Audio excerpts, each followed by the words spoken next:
Hello, how you doing? We are live in London's Leicester Square for the world premiere of Snow White and the Huntsman. It is a pretty big event, and that is probably an understatement this evening.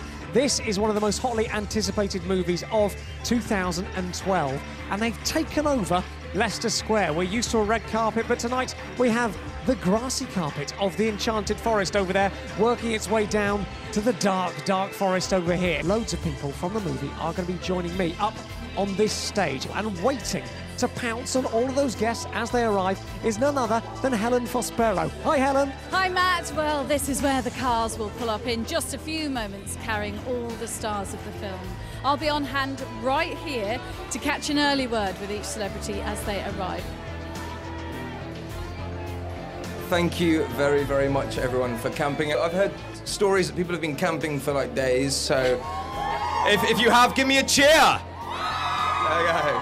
You guys are amazing. Honestly, it's so overwhelming. I first of all, I don't know how you deal with the weather, and you guys are filled with love. Thank you so very, very much. I thought this was a very iconic character that we all somewhat know. And the idea of shaking her up in this big epic landscape was something that I was really excited about. I'm pretty sure that I ran around the school playground pretending I was Robin Hood or a knight at the round table. So having the opportunity to play this on screen is a dream come true, literally. Kristen, it was such a coveted role to play Snow White. What really appealed to you about her character? Well, she's kind of exactly who you always expect Snow White to be. She encompasses all of those general characteristics. She's really good. She's essentially, you know, selfless and connected to the earth in some way. But I thought it was really cool to humanize her and made her somebody that had to fight to be those things rather than just having them so easy. And I think if you're going to do a movie about female empowerment, you should stay a girl. You shouldn't do like some weird imitation of a guy. And she's so steady and strong, and she doesn't have to be like loud and in your face to do so. She's like, you know, her strength isn't about her size. Her strength is so much about her mind and her heart and all that. I'm stood next to the very talented and very dapper Rupert Sanders. How are you? I'm very well, actually. Yeah, my nerves have subsided a bit, and a bit like working on this film. I was nervous at first. When I got into it, it wasn't actually that bad, so yeah. Where do you even begin to tackle a story as classic as Snow White? I think you go back to the original, really. You know, it's an amazing piece of material that's as relevant now as it was then.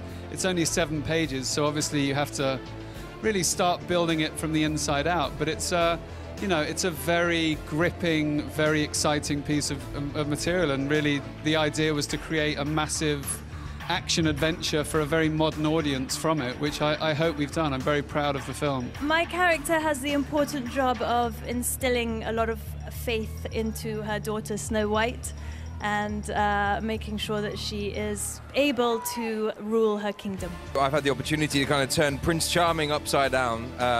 You know, the director and the writers have developed this character that, you know, he's got a bit of backbone, you know, he's different to the character that we all know and love from the classic story, and yeah, he's a bit more gritty. You're one of 8 dwarves. Was there a lot of camaraderie amongst the other dwarf actors? Were you a little band of fellows there? Well, we all kind of hated each other, so I just stayed in my trailer all day. I didn't talk to them. It was tough.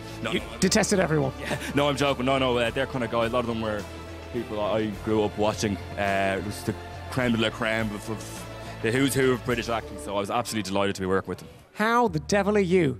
Very well. Yeah, I'm here at Leicester Square to watch a lovely film, so yeah, I'm happy. And not just a lovely film that you are in, playing one of 8 dwarves, Neon. Tell us a bit about him.